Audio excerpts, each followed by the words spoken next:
হলুদ হয়ে গেছে, নীল হয়ে গেছে ভাই। আর তারপরে দেখি আর বাচ্চা লড়ে না, আপনি দেখছেন বাচ্চা লড়ে না। আমি সাথে সাথে ডাক্তারের কাছে গেছি, ডাক্তার বলতেছে ভাই এটা তো হলুদ হয়ে গেছে, নীল হয়ে গেছে ভাই। আর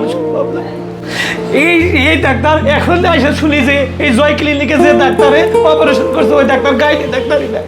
দেখেন আমরা কোনো গার্জেন আসি না এই জায়গায় কিভাবে করে যে ডাক্তার গাইনি ডাক্তার না ওই ডাক্তার কেমন করে অপারেশন করে।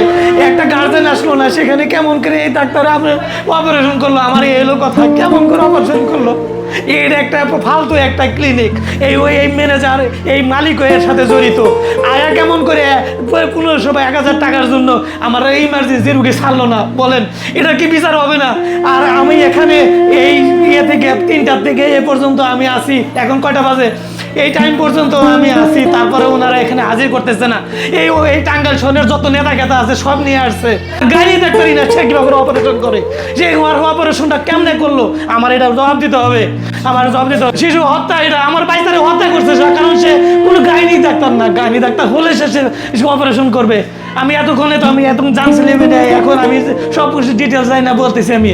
আর দেখেন আপনারা এটা নিয়ে রিসার্চ করেন, দেখেন যদি আমি মিথ্যা কথা বলে থাকি আমার বিচার করেন।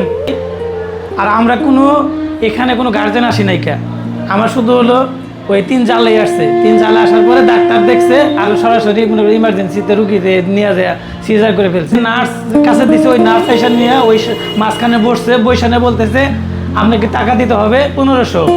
আচ্ছা 1500 টাকা আমার ভাবির কাছে নাই, না থাকার কারণে কি করলো, উনি 1000 টাকা দিছে। 1000 টাকা এতে 25 থেকে 30 মিনিট সময় চলে গেছে। উনি এই টাকাটা পাওয়ার পরে সে কোলে দিছে, কোলে দেওয়ার বলতেছে যে এই রুগীটা ইমার্জেন্সি, এখনই হাসপাতাল নিতে হবে, কারণ এটা নড়াচড়া করে নাই কে, এবং কি এটার ওজন কম। আমরা হাসপাতালে নিয়ে গেছি, হাসপাতাল নিয়ে যাওয়ার পরে দেখি যে এটা নীল হয়ে গেছে। মূলত এই রুগীটা তার নিজস্ব চয়েসে ডাক্তার সিলেক্ট করেছে।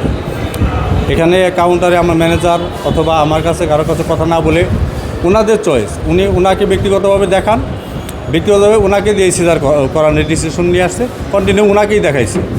উনি রুগীর লোক তখন আমার সাথে বা ম্যানেজারের সাথে কারোর সাথে যোগাযোগ করেনি।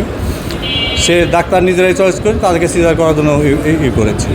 এবং কি ওনার বিএমডি সিলেকশন আমি টেস্ট করছি, ঠিক আছে, উনি যে ডাক্তার এমবিবিএস পাস করা সেটা আমি কনফার্ম, সেই জন্য আমি ওনাকে বাধা দিচ্ছি না। যখন ঘটছে, যখন বাচ্চার অবস্থা খারাপ জেনে তারা জানার পরেও তারা অনুমতি দিচ্ছে, প্লাস বাচ্চাকে খারাপ জেনেই সদরে তাকে রেফার করা হয়েছে এবং কি সদরে তার চিকিৎসা দিচ্ছে। বাচ্চাকে আটকায় রাখে 1500 টাকার জন্য, এখানে বাচ্চাকে সদরে পাঠানো হয় নাই বা ট্রিটমেন্ট করা হয় নাই, এটা কেন হয়েছে? এটার ব্যাপারে বললাম তো, এই ব্যাপারে তো আমি আসলে কিছু জানি না।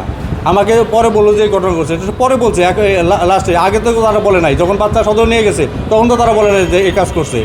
এই রুগী আগেও আমাকে দেখাইছে, যে গার্জেন নিয়ে এসে সেই গার্জেনই আজকেও নিয়ে আসছে। ওই মহিলা আগেও নিয়ে আসছে, আজকেও সেই এমবিবিএস পাস করার পরে 4 মাস ট্রেনিং করেছি, তখন থেকেই তো আমাদের সার্টিফিকেট দেয় যে আমরা করতে পারবো।